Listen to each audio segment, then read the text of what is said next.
Right, so we have this 2018 BMW with the 2-litre engine. And the first thing we are going to do, the customer's complaint, it's done 58,000 miles. It has had a new turbo fitted.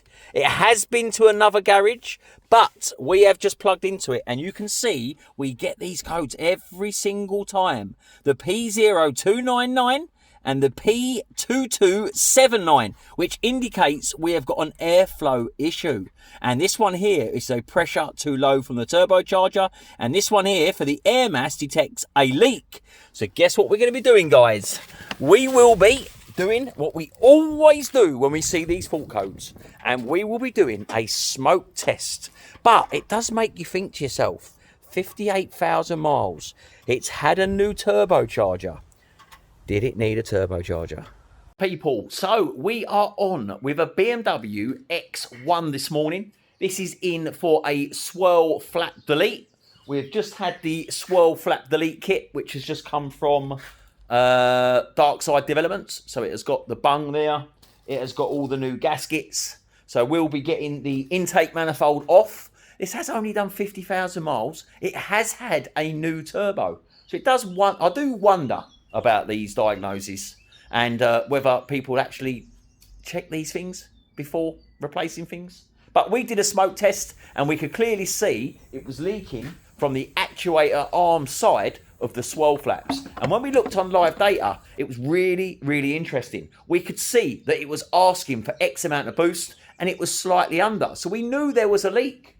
When we tested the pipes underneath, because we thought, it's probably going to be an intercooler pipe or an intake pipe, it was absolutely fine. It was only when we smoke tested it from here and we could see clearly we had smoke coming out of the intake swirl flap runner. So let's get this done and let's get another one fixed.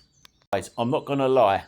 When the engine is this way round on a BMW, everything just seems that bit harder to do.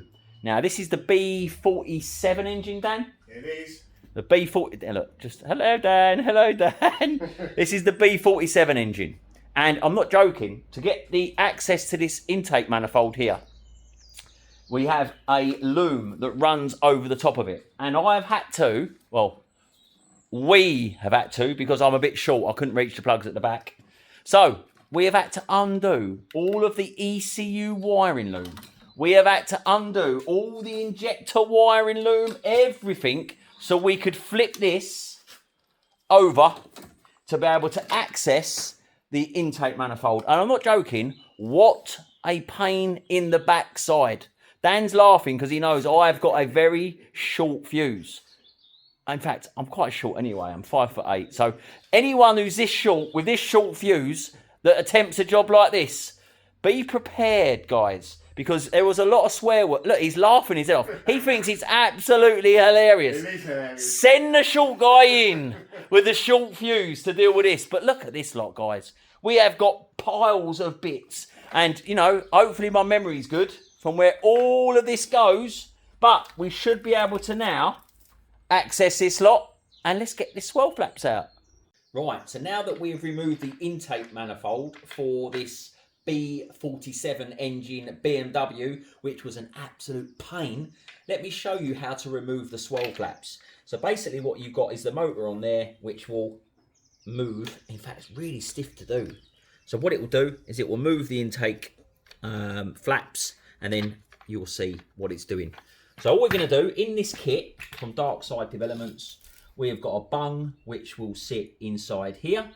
We've got the gaskets, and then we have got the EGR intake pipe gasket there. So first thing we're going to do, this is just a rod which you just pull from the side, and as you can see, you've got a square fitment in there.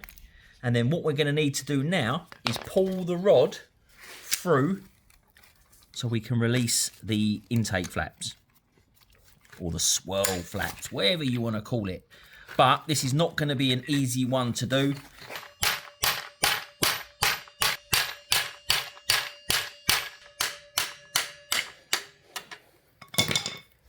Woo! Guys, that is no fun.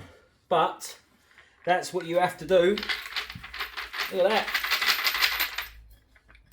So now these should all just pop out, Dan.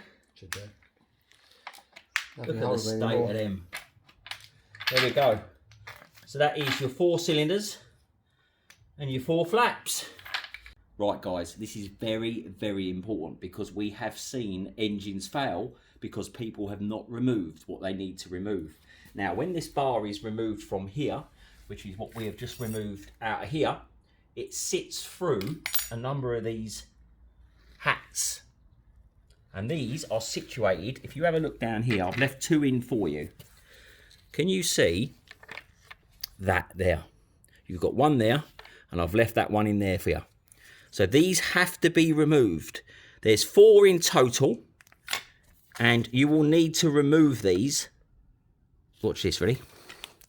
If you don't remove them, look, that can fall into your engine and not be ideal. So that's it. So we need to make sure we've got all 4 out, which we have, and just make sure that you have got 1, 2, 3, 4, and then you shouldn't have a problem. Same with the 4 swirl flaps. Old. You'll be good.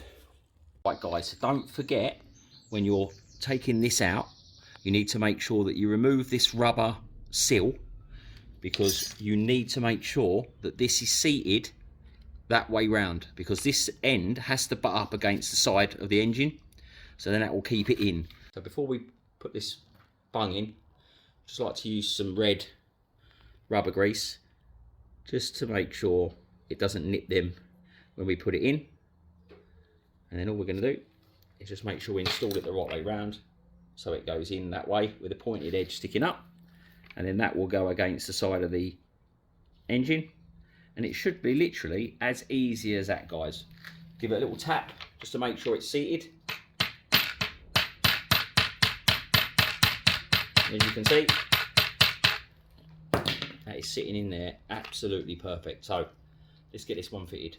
Right, now that that is installed, can you see that? The actuator arm stays off, and that down there is the installation of the bung.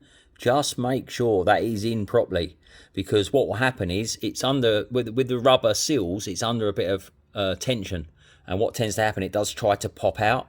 So you need to just prise it back in, but it has to sit against there or it will come out. So that is the intake manifold on and the ECU back together. Let's get the rest of this done and let's see what we got.